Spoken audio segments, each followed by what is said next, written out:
Hello again and welcome to the Fantasy Sultans. What is this? I hear that the number one team on Fox is taking the week off. CBS, Romo and Nance aren't working?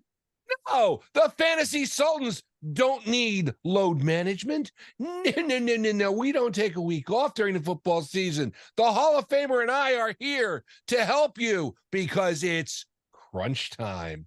Week 13. Now, for most leagues, probably playoffs starting in 2 weeks.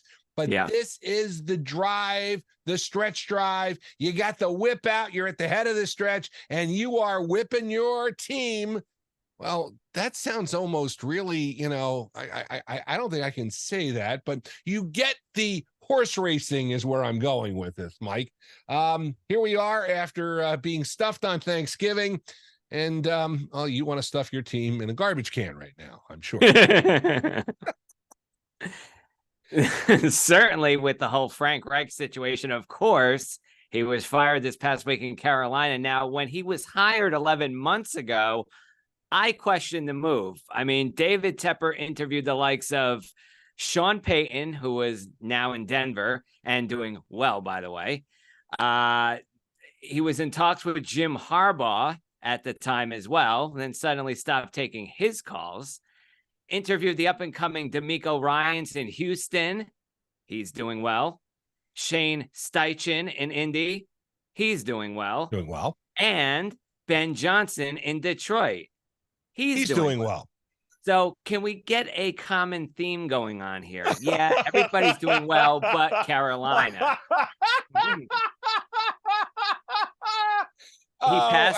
He passed on those coaches and went with Frank Reich. Now, I thought Frank Reich was very mediocre in Indy, not better in Carolina. In fact, he very interesting. I will say this. Reich was not for Bryce Young 100%. We're hearing rumors out of Carolina. He wanted CJ Stroud instead. So did Josh McCown. Those were the two. The owner wanted Bryce Young. Bryce Young, the number one overall pick. So a little situation there, very interesting that McCown and Staley both out with Frank Reich. I think that was because of the whole CJ Stroud thing. They weren't 100% on board with Bryce Young. Now, not saying that, it's an interesting situation, but I just think that when you take a look at it here, Reich, he screwed up from day one. He brought in Thomas Brown, who was offensive coordinator under the Sean McVay tree. He should have had Thomas Brown calling those plays from day one. If Frank Reich wanted to establish the quarterback in Bryce Young, he should have done it in the preseason and in the offseason to get him ready. He should have had Thomas Brown call the plays from day one, and he did 6 weeks and then turned it over to Thomas Brown to inevitably turn it back over to himself. So I don't think Frank Reich did himself any favors in that situation. I think that's probably a big reason why he got fired. There was no progress in Bryce Young. The offensive line is atrocious. And, when the offensive line is not giving Bryce Young enough time, he's not going to be able to perform well. We know that. Any good quarterback, I don't care. You could put Tom Brady back there. He is still not going to do that great. Now, he is Tom Brady, so let's give him credit. But no offensive line. See the New York Giants. That's right. When you have no offensive line, you cannot get it done. Yeah. And that's the big problem with Carolina. And that's the reason why they're 1-10. And, now Chris Tabor comes in, interim head coach, special teamers. He's done well with the special teams for Carolina, and we'll see what happens there. But, if I'm Tepper, there's a guy by the name of Bill Belichick out there who has a solid resume. Now, he's not doing well in New England right now, but I would certainly want to get him on the phone and see what his offseason plans are. You, Tripp, have alluded to the fact that he could end up in Los Angeles with the Chargers. I've heard that too. And, that could be the case, but why not talk with Belichick and then maybe reach out to Harbaugh again, unless they're not on good terms now. But, you've got some up and coming offensive coordinators who are doing well. You got Bobby Slowick in Houston, who has developed CJ Stroud.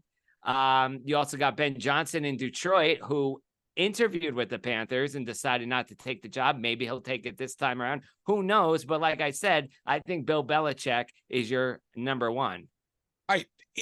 First of all, again, I feel your pain, buddy. I've been there how many times the last few years? Sorry, I feel your pain. Here's part of the issue now. The fact that Reich has now been fired in midseason 2 years in a row. Basically, he's done coaching. I don't see how he gets another job. Coordinator's position, yeah, I could see that, but I don't see him getting a head coaching job. But here's my problem with Carolina's move with the interim Chris Tabor. You've got Jim Caldwell, who is on the staff. He was a pretty good coach for Detroit. And I would think I would go with him as an interim coach. That's just my thoughts. But listen, I'm all for giving somebody a chance here. The other problem with the Panthers, though, I mean, Bill Belichick is not going to come to Carolina.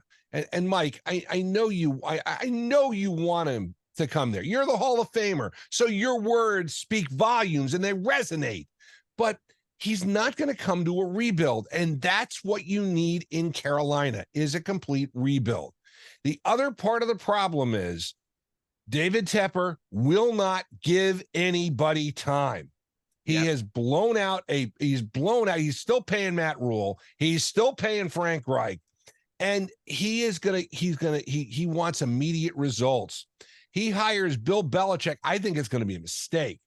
This is a team that needs, an up-and-coming guy. I think he needs an up-and-coming guy, but the owner has got to understand it's going to take time.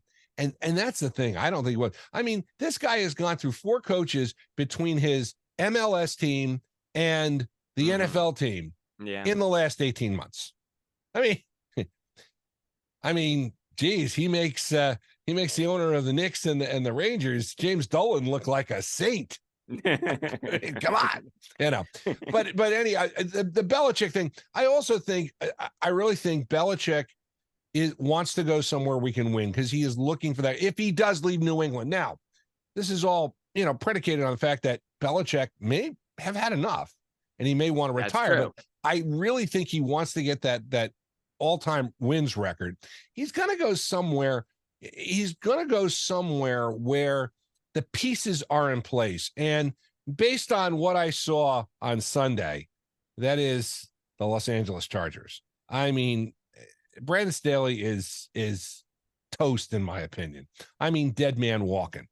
The other coach I think is dead man walking is Todd Bowles in Tampa Bay. This and Tampa Bay would be intriguing for Belichick because, of course, they've got some pieces in place. But I thought it was interesting, and this little tidbit really caught me. 7 to 10 coaches, according to Adam Schefter, may get canned this year. We've already had 2. We're well on our way to that low figure. It could be 10 because you think about it. There's a lot of guys who are in trouble, and one of them also is going to figure going to figure in my import exports.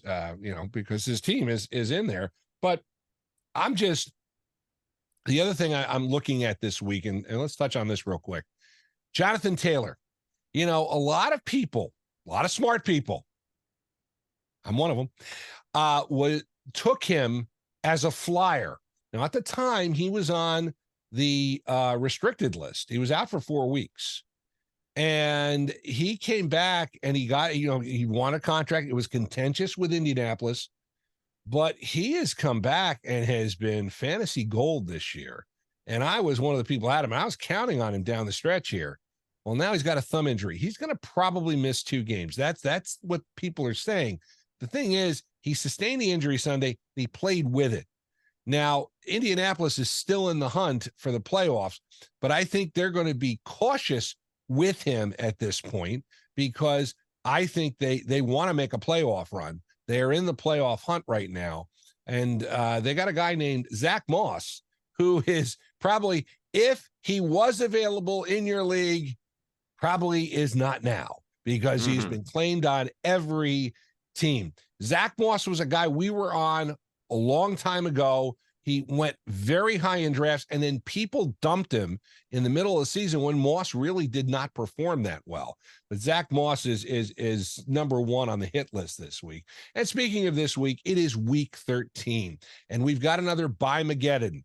We've got 6 teams. Part two, about Batu, yeah, like Hot Shots, Batu. Except the Charlie Sheen's not in this one. No. We've got the Baltimore Ravens, the Buffalo Bills, Chicago Bears, Las Vegas Raiders, Minnesota Vikings, and New York Giants. First 2 teams that I mentioned there, Ravens and Bills. I mean, a lot of people are affected with that because right off the top of my head, I'm talking about 2 of the big quarterbacks in fantasy. Although Josh Allen has not performed well, but Baltimore certainly has, and Lamar Jackson is having a real nice season. The Chicago Bears and the Minnesota Vikings, who cares? That game Monday night was worse than the Giant game, and the Giants 2 games in a row that have been awful, and that game Monday night was awful. But, you know, they're on bye this week, and we'll throw in the Las Vegas Raiders, who have kind of, I mean, the Vegas Raiders, since firing Josh McDaniel, have done all right. I mean, they're not great. They're not blowing everybody out of the water, but the Raiders have certainly put together a nice stretch. So let's hit the imports exports for this week, week 13. And again, you're going to have to fill positions. Although, Mike, I don't think this is as bad as the previous Bye-Mageddon, because at this point of the season, people have had a little bit of roster churn, and I think they're not as affected. I know I'm not sitting there trying to scramble to do things like I was week 7. Well, I mean, and I think it's interesting here too, because what do we say at the beginning of the season? Don't draft too many players with the same bye weeks. And this is a big week for, you know, again, I mean, you said roster churn. That's absolutely correct. But this is another, like we said, part 2 Bye-Mageddon. So again, you want to, when you draft and make those moves at the beginning of the season, hopefully you didn't draft that many players with a week 13 bye week, because you're finding yourself now going to the waiver wire. And I think this was a little bit difficult. When you draft players late like this, you're not finding big replacements either. It is very difficult to find solid waiver wire replacements. Hey, we're the Sultans. We'll give you the information. But like I said, they're few and far between. And I'm going to start it off this week. I'll help you with a player that does it on the ground and by the air. That is Samaje Perine in Denver. He helped a lot of fantasy owners if you picked him sooner in consecutive weeks, week 11 and 12. I mentioned through the air. Yep. He had a combined 8 catches for 60 yards, scored 26 PPR points in those games. Now on the ground, he scored his first touchdown of the season along with 55 rushing yards. Perine also saw more action after Javonte Williams left the game briefly with a neck injury. If you need a handcuff to Williams, Perine is going to get it done for you. Moving along to Arizona and wide receiver Greg Dortch. Yeah, you're in good hands with that insurance company, who, by the way, I think should be sponsoring the Sultans. Just saying. But you're also in good hands with Greg Dortch. Yes, that's right. He had a good week last week. Now 9 games where he's had 4 targets over the course of 2 seasons. Keep an eye on Michael Wilson throughout the week, too. He's dealing with a shoulder injury. If he doesn't play, Dortch could be number 3 wide receiver in all leagues. And in games without Wilson, 17 targets, 9 catches for a $103 and a touchdown. Now, you may recall 2 weeks ago, I said, go out and get this guy. I kind of hinted at it. Yep, I told you it was A.T. Perry, I should say, wide receiver of New Orleans. The Saints receiving core a bit banged up. Chris Olave has a concussion. Raheed Shaheed is dealing with a quad injury, and Michael Thomas is on injured reserve. That's going to put a little spotlight role for Perry. And while he's only had 3 catches, 45 yards, and a touchdown on 6 targets in 2 games, the potential is there for opportunity this week, especially with the Saints wide receiving core being a bit banged up. All right, you want a tight end? Yes. I'm going to give you one. That's Okay. Pat Freiermuth in Pittsburgh. Freiermuth has been up and down this season. Why? Well, we have to blame Canada for that one. Offensive coordinator Matt Canada. He was fired last week, and will you look at that? Pittsburgh finally puts up a 400-yard game. Yeah, that's right. Matt Canada, you're out of here. Canada dry. Bye-bye. And it is time to move on to Pittsburgh's offense. And you know what? Freiermuth, monster week last week, 120 yards and a touchdown. Yes, it was against Cincinnati, allowing the 6th most fantasy points to tight ends. They play Arizona this week, who's 9th fewest allowed, but I still don't care no matter what about the Cardinals. I am telling you, if he's this involved in Pittsburgh's offense moving forward, he could be a big difference maker. Couple of defenses and kickers to watch. Los Angeles Chargers defense, they play a struggling Mac Jones and Patriots offense. They are just 38% rostered. Tampa Bay goes up against an atrocious, we talked about it, an atrocious Carolina offensive line. And Bryce Young could be getting sacked again. So we'll see what happens there. So you want to pick them up. And then Indianapolis, they draw a game with an inconsistent Will Levis in Tennessee. Kickers, yep, Matt Prater in Arizona. He has field goals. He's got the job done there. They've come at a premium. And Pittsburgh this week, they could be holding Arizona to some field goals. So look at picking him up. Or, like we always say on the Sultans, you got to have a backup plan. Well, here's your other backup plan. Blake Grupe in New Orleans. He is now 19 of 24 on the season, 19 of 19 on point after attempts, and he had 6 field goals last week against the Falcons. So definitely big points from him. Oh yeah. Hey, listen, real quick note on Freiermuth. I've had him all year. He was on IR, returned last week from a knee injury, and unfortunately, I was one of those smart fantasy owners that had him on the bench and had David Njoku in instead. I am not making the same mistake this week. I flipped him because, again, that Cleveland Brown offense is just awful. All right, I've got some imports. I've got some exports. How about the imports? I'm going to stick with the team, by the way. I'm going to go with the Atlanta Falcons and their defense. Why, you ask? They play the Jets this week. That's all I need to say. That's why you should pick them up if you need a defense. All right, wide receiver Justin Watson in Kansas City. Now, listen, the Kansas City wide receiving core has been awful, and we've talked about it ad nauseum on this program. We've said this many, many times. Patrick Mahomes needs some help. Travis Kelce can't do it all. Well, Justin Watson, people weren't buying him last week, but he's a solid reach play if you are looking for a wide receiver. He's viable in all leagues because I got to tell you something. Somebody's got to step up there. Now, I know Rashee Rice has done so, but I think there's some room for somebody else, and Justin Watson could be a surprise. And again, if you got room in your roster and you're looking for somebody, or maybe you need help on the bye week, this might be a guy to pick up. We were talking about Pat Freiermuth. Let's not forget his quarterback, Kenny Pickett. Now, listen, this is a guy who has really taken his lumps this year. He was a different guy in week 11 after Matt Canada was fired, as we talked about. Attacked the middle of the field, and he should have had a touchdown pass. But here's the reason why I'd say pick him up, okay? In the next 5 weeks, they'll go against Arizona, New England, Indianapolis, Cincinnati, and the Seattle Seahawks. But again, he's not a bad pickup if you're looking for a quarterback, if you need a quarterback. And again, this week you've got some bye issues. Here's a guy to pick up. Wide receiver Jalen Hyatt for the New York Football Giants. Now, people have been talking about him, and I think on this show, Mike, you or I did recommend picking him up earlier in the season. Yeah. And the reason was because Hyatt had not seen a lot of balls and had not been really involved in the offense. And now, things are a little different in New York. There's a little swagger to their step. And Jalen Hyatt is a guy who's made a couple of big plays over the course of the last couple of weeks.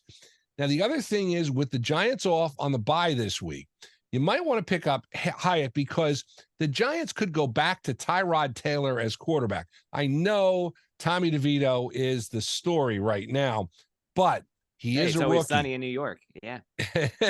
Yeah, you're right. It's always sunny in New York. But I think Tyrod Taylor gives the Giants a better chance to win if he comes back healthy. And after the bye, he should be back. And if Tyrod Taylor comes back, I think it's going to help the passing game too. I think it's going to help Jalen Hyatt. But again, you're dealing with the New York Giants offense, who has given up sacks galore. And I just, again, keeping a quarterback healthy is one of the big concerns in the New York Football Giants land. Let's go to the other team that inhabits MetLife, the New York Jets. Now, the thing about it is Tyler Conklin, wide receiver, has had many passes from many different quarterbacks as a Jet. Joe Flacco, Zach Wilson, Mike White, Chris Strevler, and Tim Boyle. And you know something? He threw 4 times to Conklin last week. 3rd time in the past 4 weeks, he's caught 4 or more balls. The Jet offense seems to be running through Garrett Wilson and Tyler Conklin, and then the running back checkdowns. So he's a guy, again, you're looking for somebody, try and pick him up. He is available in about 85% of the leagues. Looking for a tight end? I've got a tight end for you. How about Tucker Kraft in Green Bay? Now, he's probably not ready for a lot of work outside of the red zone, but he's a great receptions after catch and rack guy. And he'll always pop a big play as he did in week 11, but he could always score in a red zone look as he did in week 12. And he'll also be tight end 1 for Green Bay the next 3 games. So he might hook up with Jordan Love. And I think that could help you. Again, if you're looking for tight end help, he's a guy to pick up. And now a couple on the downside. How about exports? First of all, I'm going to pick on the Carolina Panthers once again. Mikey's team. Adam Thielen has been fantasy gold so far this year, but I got a funny feeling with the change in play calling and the changes that they've made. I don't know if this train keeps riding. Thielen, very disappointing last week. I think maybe it's time to move him to the export list. I mean, I'd like to think I'm wrong, but Adam Thielen is somebody who I don't think it looks good. You've got to downgrade expectations. And again, I'm thinking bench at least until he shows he can be involved. Again, this is going to be an interesting week for the Panthers because we're going to find out really whether Bryce Young can take a step without Frank Reich and take a step up. But as you said, Mike, the offensive line is not very good. Here's another wide receiver I think is on the export list, Chris Godwin of Tampa Bay. Now, we all know Mike, I mean, listen, they've got a great wide receiver and again, okay quarterback, not great, but Chris Godwin has just fallen off the map. And that's the part of this that really kind of bothers me. And that's why I say, you got to export him because I just don't think he's going to get, listen, I put guys in the export list and they come back a week or two and really bite me because they go off, but I don't think this is going to happen. I think Chris Godwin is stuck. That Tampa Bay offense has been very disappointing. And again, I point to the fact that I think their head coach is going to get fired. And then last but not least, in Cleveland, Amari Cooper. Boy, I think he's going to make our Festivus list of grievances this year because Amari Cooper, a lot of people thought was going to bring a lot in Cleveland. He was going to be good this year. He was okay, but he has not done well. And I think the Cleveland offense really is struggling. I think they're going to be it's going to be tough for them really to do something, even though they are still in the hunt, believe it or not. I mean, I know that comes as a surprise, but Amari Cooper just has not performed. And I think if you got him on your roster, I think it's export time for him because I don't see him performing. And again, it's just because of the way the Cleveland offense is. I mean, I think I exported a couple of weeks, Jerome Ford. He was the guy who was supposed to be the running back to replace Nick Chubb or do well in the rotation. He's done nothing. I mean, he has done nothing. Amari Cooper, I think, is the same fate. Those are my imports and exports for this week. Mike, as we get to week 13, what are you looking for Obviously, if you're in the playoff hunt, you got to look for wins. You need wins. If you're not in the playoff hunt, you can play spoiler. But what are you looking for these last couple of weeks of the regular season? Well, you're looking for consistency. That's what you want. And unfortunately, in some cases, you're not getting it week by week because of the inconsistent performers. I mean, Jalen Hurts last week, 5 touchdown passes, 3 by the air, 2 on the ground. I mean, this guy is just giving you consistency. You were happy as a fantasy owner if you have him because he got you 40 plus fantasy points. Now, on the opposite side, if you're playing somebody who has Jalen Hurts, you probably lost your game because of that. So you're looking for total consistency from players who can get the job done.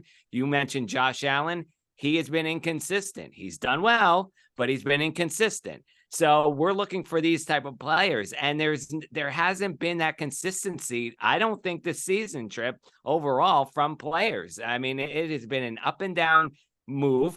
You're talking about roster churns. I think a lot of people are moving players in and out of the lineups more and more this season because they're having more difficulty establishing consistency. If you're not getting it from the top players, you're not getting it. Look at me. I drafted Justin Jefferson number 1.